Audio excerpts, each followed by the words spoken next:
Today, American consumers purchase roughly 4 times as much clothing as they did over 4 decades ago.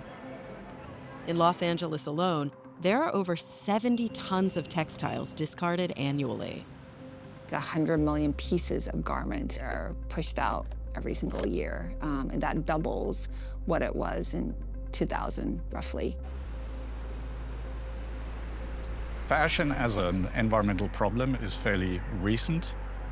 It's gotten a lot of heat for waste that shows up in open dumps in the Atacama Desert in Chile, in West Africa.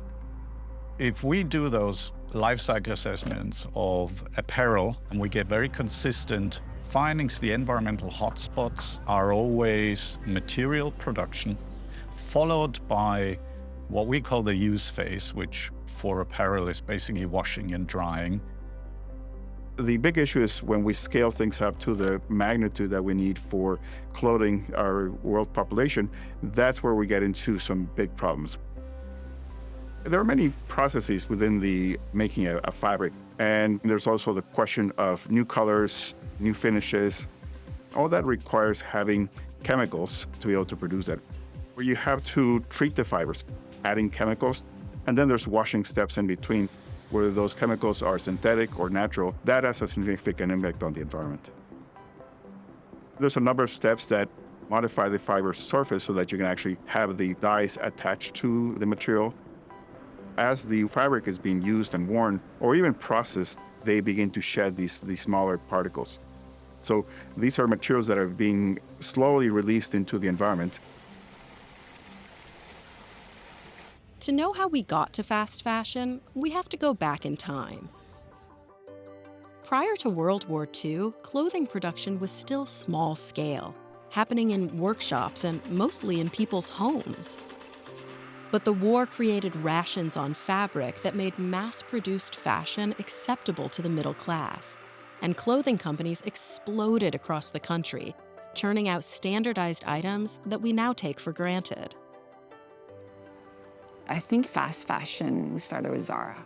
That term came from a New York Times article that talked about, at the time, that brand basically able to include a collection in 15 days, which is unheard of. So normally in the traditional fashion world, it's like you have 2 collections a year. But it did so well. They sold so fast. And that model worked so that you had tons of copycats, like small copycats to humongous, corporate copycats out there.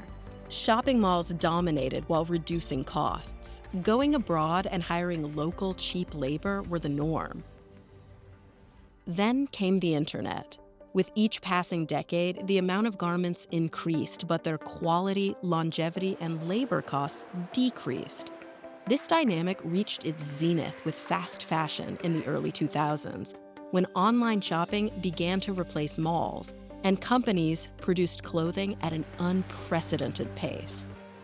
Right now, the average American owns about 110 pieces of clothing. Now you can buy 6 seasons in a year. So I think that model of selling more, cheaper clothing, more collections, more trends, all kind of fed on itself.